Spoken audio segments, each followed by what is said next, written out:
Ja, oké. Ik was even vergeten dat dit erin zat. Ja, gut.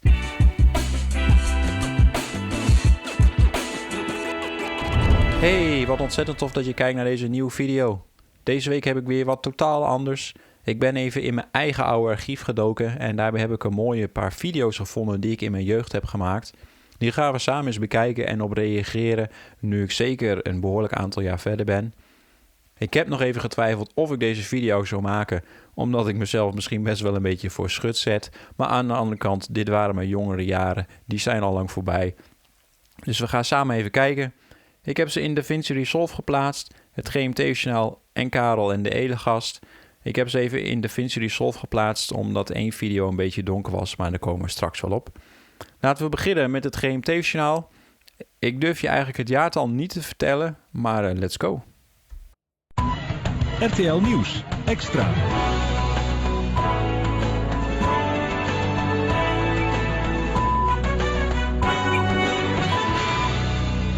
Het eerste natuurlijk wat eigenlijk al opvalt is de 4:3 verhouding. Destijds nog niet in beeldscherm, in breedbeeld geschoten. En natuurlijk de intro van het RTL Nieuws die ik toen nog ergens van geen idee heb geript. Maar ik weet nog wel dat dat toch een lastig klusje was. Hallo en goedenavond en welkom bij het GMT-journaal van 8 uur. We hebben een paar ernstige nieuwsfragmenten in ons journaal zitten. Als eerste hebben wij een verslag van een huis wat is afgebrand. We gaan even kijken naar een verslag. Mevrouw, wat is dit? Afstandsbediening. Oh. Het eerste wat natuurlijk meteen opvalt is die naam Philip Freriks.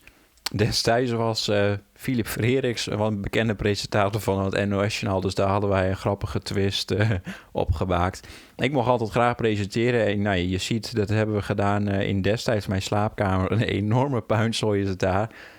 Kijk ik er vanuit het filmmakersperspectief naar, dan zie je heel toevallig dat ik wel netjes op de regel van derde zit. Maar kijk naar het stage design had dat wat beter gekund. Dat was wel een heel vet effect, hè? Bent u de eigen Ja, hier zag je ook weer Lucille Melker. En volgens mij was dat een woordspeling op Lucille Werner, dacht ik. eigenaar van dit huis? Ik? Ja, jij. Ja. Vindt u het erg dat hij is afgebrand? Nee. Oh, waarom dan niet? Nou, ik ben niet zo verleid. Ik heb misschien wel ook nog een tuinhuisje staan. En in Amsterdam nog een bungalow. En in Rotterdam heb ik nog een grote villa. Oh. Maar, In Duitsland nog een paar huizen en in Amerika. Ja, overal wat. maar dit was toch wel een van die mooiste? Nee, niet echt. Ik was even op... Eigenlijk was toen een huis bij ons in de buurt afgebrand. Eigenlijk wel een beetje kantje boord, zeg maar, om daar dan een video over te maken. Maar je was als jeugd, We gaan dacht je even daar niet zo aan over na. paar- Wat je hier inderdaad ook ziet, dit was eigenlijk de eerste take die we opnamen. En het begon eigenlijk met de stok die we dan als microfoon gebruikten. Die werd later verderop in de video zie je wel dat we een echte microfoon hebben gebruikt. Maar die deed het verder allemaal niet. Want zoals je ook al hoorde toen die auto voorbij reed, valt eigenlijk alle rest van het geluid gewoon weg. Dus het was volgens mij uit mijn hoofd zo'n JVC Handycam die we gebruikt hebben. aan een paar mensen vragen wat zij ervan vinden. Bent u degene? Is iemand hier? Wie Ja, heeft ik, wat ja, gezien? Ja, deze namen weten we niet. En het stonk hier zo. Oh, dat was niet normaal, joh. En toen ineens dacht ja, ik moet meteen in 2 bellen. En ja, alles was gelukkig snel op tijd, maar ja.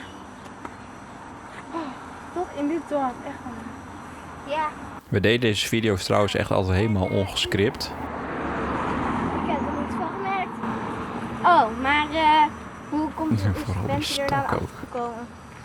Nou, mijn vriendin die heeft het mij verteld. Alleen het stonk hier wel, ja. Oké, nou, dit was het nieuws van de brand. We gaan weer terug naar de studio. Ja. Voor mij zelf is het heel grappig om terug te kijken. Misschien voor jullie heel ongemakkelijk. Maar zo kwam eigenlijk het GMT-journaal tot leven met de stok. En uiteraard kon een tweede nieuwsitem niet ontbreken. Dit was dus een ernstig verslag van een afgebrand huis. Zoals je ook ziet, die framerate en sluitertijd matcht totaal niet met de tv. Maar op zo'n handycam kon je dat helemaal niet Er is instellen. namelijk een ernstige bomaanslag gekregen. We gaan even kijken naar een live verslag vanuit Amstelveen. Live van het Amstelveen is dit.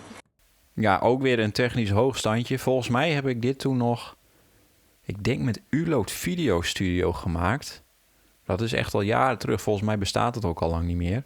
Maar daar knutselde ik dan dit soort dingetjes in elkaar.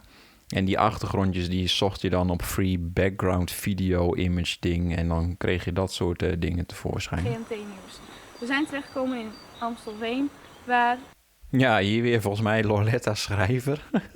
Hij had er wel Loretta Scheiters van gemaakt. een bommelding is geweest. We hebben een filmpje ontvangen van iemand die het heeft gezien.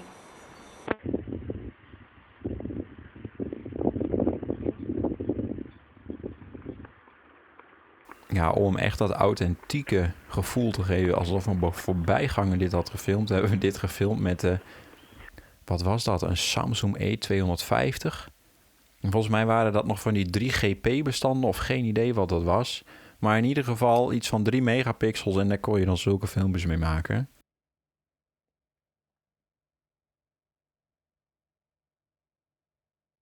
Ja, dan zat ze vast in het draadje van de bom. Ja, het slaat echt helemaal nergens op. GMT Nieuws.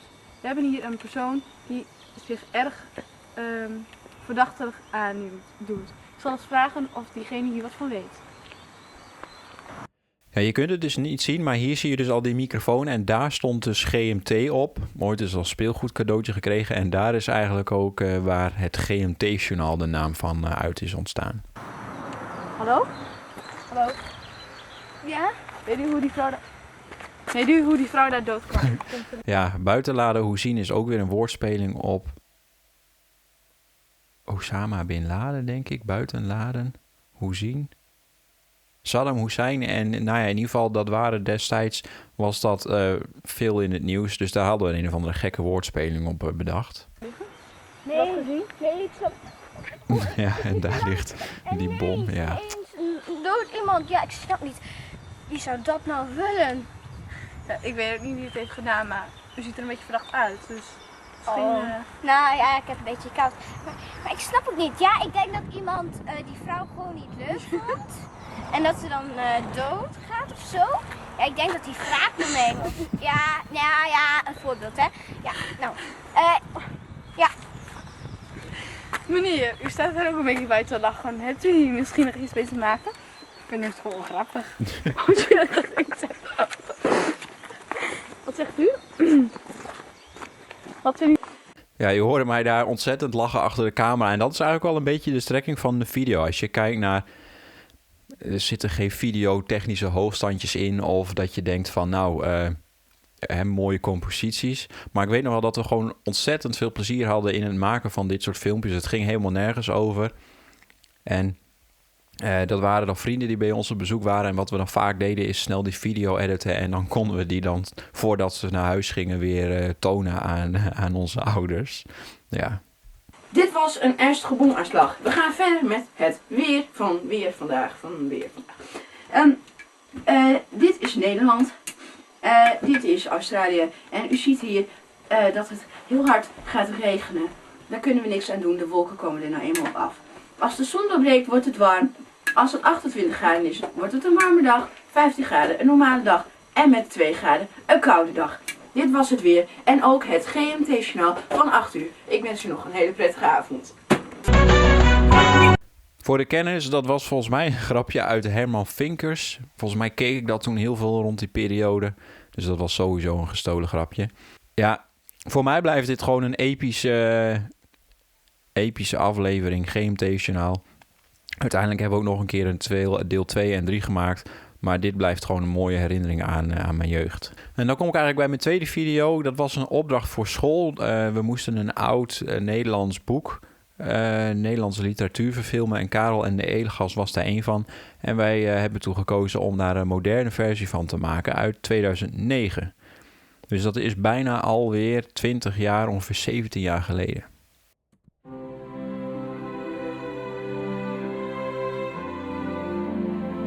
Een mooi en waar gebeurd verhaal kan ik u vertellen. Luister maar. Op een avond viel Karel de Grote, koning van Nederland, in slaap bij zijn computer. Luister nu naar het verhaal dat Karel ook last heeft van een financiële crisis. 2008 was volgens mij die financiële crisis toen. Kijk, prachtige overgang.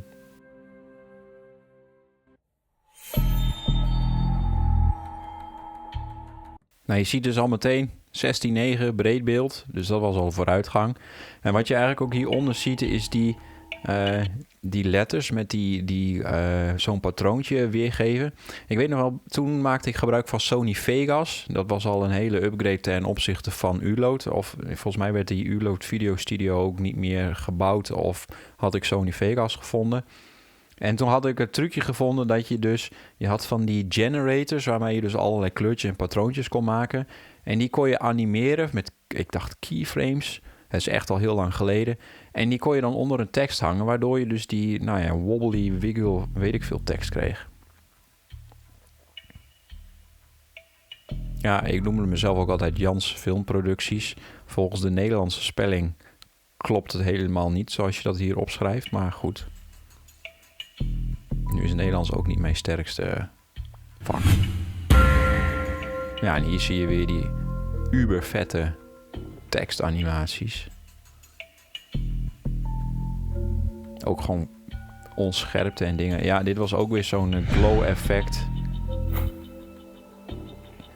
Je ziet zelfs dat ik al een beetje sound design deed. Dat die geluidjes die had ik dan ook weer hot en her overal vandaan. Net zoals die bam die je net bij Karel en de Elegast hoorde. Maar ik filmde alles donker om die mooie moody tint te krijgen. Maar ja, zoals je ziet, katsoverbelicht. Eigenlijk zie je bijna niks. Vooral hier ook één zwart gat. Ik liep dan de trap op bij mijn ouders thuis. Maar ja, daar is daar geen lichtbrand. Dan zie je gewoon niks. Echt niks. En dan kan je wel de exposure in DaVinci omhoog gooien. Maar dan was het nog... Je moet steden onderhuurd. Ja, dit weet ik ook nog wel. Dit hebben we toen met een PowerPoint gedaan. Met slides. En daar hadden we dan timing in gedaan. En dan weer gaf ik een groene slide om de zoveel seconden. Zodat ik dan later daar die video in kon editen.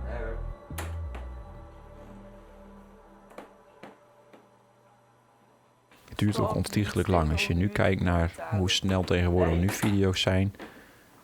In 2009 hadden we nog geduld. Ja, dit waren dan de bewakers die in slaap waren gevallen.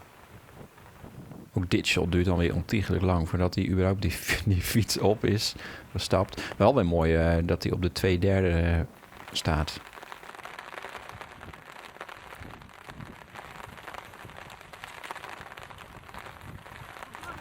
Ja, dit weet ik ook nog wel. We hadden toen expres een beetje aan het einde van de middag gefilmd om die moody tint te krijgen. Maar zoals je ziet wordt daar dus eigenlijk super donker. We hadden toen nog niet de dual native ISO van de FX3.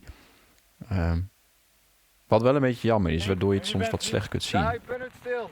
Maar nou zeg je lekker niet. We zullen strijden. Ja, dat gevecht ook.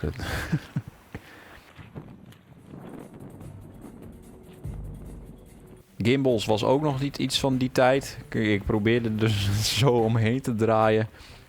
Maar ja, gewoon alles vanuit de hand geschoten. Volgens mij zat die camera ook met zo'n bandje dan vast om je hand. Super, super schokkerig.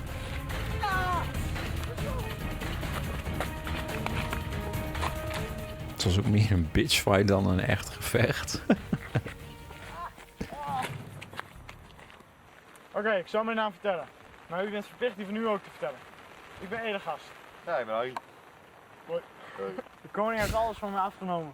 En nu moet ik stelen om brood op de plank te krijgen. Nou, zullen we ons gewoon even wat gaan stelen brengen? Kijk, hey, goed idee. Ja. Gaan we doen. Kom, volg mij maar. Nee, we gaan hem helemaal doodmaken. Dat heb ik niet gezegd. Oh, kut, Oh ja, de fietsen. Dat hebben we toen ook ter plekke bedacht. Hier hadden we trouwens wel een script voor geschreven. Blijf jij maar buiten. Eerst Astro TV bellen. Kijken of ik het overleef. Dat is zo snel.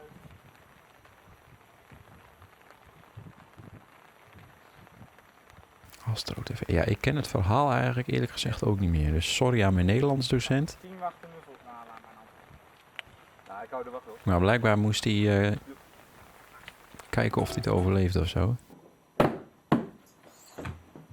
Wat is dat voor een lawaai? Het is je fantasie maar. Als het maar niet te maken heeft met die aanslag op de koning vanmorgen.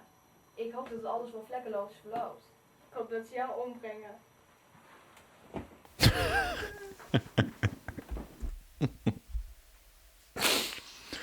Ja, oké. Ik was even vergeten dat dit erin zat. Ja, gut. Volgens mij ben ik toen ooit eens een keer op zo'n pack gestolen. Ik heb ooit eens zo'n pack ontdekt waar je inderdaad bloedspetter-effecten in zat. Maar ik had totaal geen verstand van After Effects of niks. Dus ik deed het gewoon met Sony Vegas. Nou, je ziet de kwaliteit ervan. Je ziet een enorme opgeplakte bloedspetter. Ja, het is eigenlijk... nou ja. Ik weet niet wat ik zo goed dat ik hiervan moet zeggen. Ga nu slapen, alle twee. Anders is er voor jullie geen kerstdiner. Het is maar goed dat ze niet weer hoog kwam met over. Anders dan had je waarschijnlijk gewoon kunnen zien dat die bloedspetter erop was geplakt. En ik heb slecht nieuws. Hoezo, wat is gebeurd? Henk wil de koning vermoorden. Wist het! Ik ga terug en ik slaap. Hier ook compositie gewoon net buiten Ik wil beeld. het gewoon aan de koning vertellen. Oké.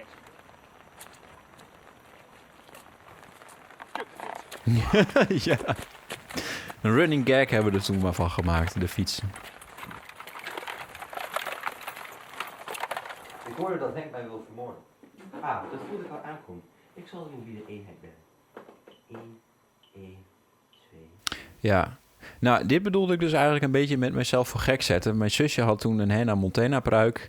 En om in een iets ander karakter te komen af en toe... zette ik die pruik op, zodat ik mezelf niet meer was. Laten we het daar maar op houden. Hallo, ik wil graag een mobiele eenheid bestellen. Ja, bij Karel alstublieft. Dank u wel. Tot vanmiddag. Het is geregeld. Hey, ik kom je een kopje kleiner maken. Oké, hoeveel had hij erop? Geniaal. Echt waar. Wow. Ik vind het nog steeds leuk. Ik vind het nog steeds... Ja, volgens mij ging dat over die snor die op haar gezicht was getekend. Hé man. Je leeft nog. Vet cool. Ja, gelukkig. Hé, maar ik wil die Henk nog een kans geven, dus vecht jij even tegen hem? Ja, is goed. Ja, en toen kwam het epische duel. Ja.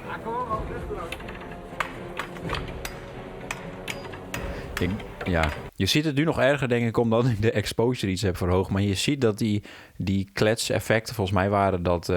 was ook zo'n pack met gun-effecten. Maar je ziet gewoon dat het er is opgeplakt. Ah, ik ben. Ja.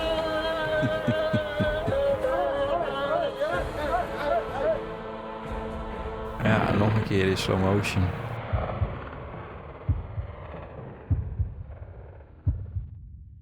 Het is jammer dat het zo enorm donker gefilmd was. Want je ziet nu eigenlijk het effect eigenlijk niet zo heel goed. Maar ik had een clean slate gemaakt. Of in ieder geval een shot met niemand in beeld. En toen hij dus dat hoofd er eigenlijk afschoot, heb ik die er dus gebruikt om dat hoofd van die andere bewaker of wat het dan ook was, om er af te snijden. En kijken als we een paar frames teruggaan. Als we weer in beeld... Ja, je kan het dus niet goed zien, want ze droeg ook donkere kleren. Maar zoals je inderdaad ziet, het hoofd wat erop had moeten zitten is weg.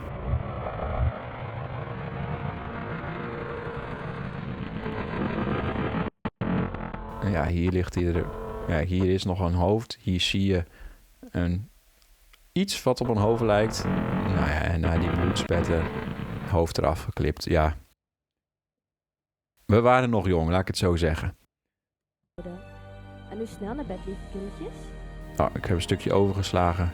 Maar toen sloten we af met het eind goed, al goed, die end. En volgens mij hadden we dan nog de aftiteling met inderdaad wat bloopers. Dit was eigenlijk een korte samenvatting van mijn jeugd. Ik heb nog veel meer onzinnige filmpjes. Mocht je dit een leuke video vinden, laat dan ook even een duimpje achter. En laat in het commentaar weten of je nog meer van dit soort ongein wil zien. Wat je in ieder geval kan zien is dat we ontzettend veel plezier hadden in het maken van deze video's. Eigenlijk let ik helemaal nog niet op compositie of geluid of dat soort dingen. En je merkt ook inderdaad wel dat dat soms best wel matig was. Maar we hadden echt ontzettend veel plezier. Je ziet dus al dat ik relatief vroeg op jonge leeftijd begon met video's maken. Het was gewoon ontzettend grappig en het blijft voor mij ontzettend leuk om dit soort oude video's weer terug te zien. Mocht je nog niet geabonneerd zijn op mijn kanaal, doe dat dan vooral nog even via de abonneerknop hieronder en dan check ik je later.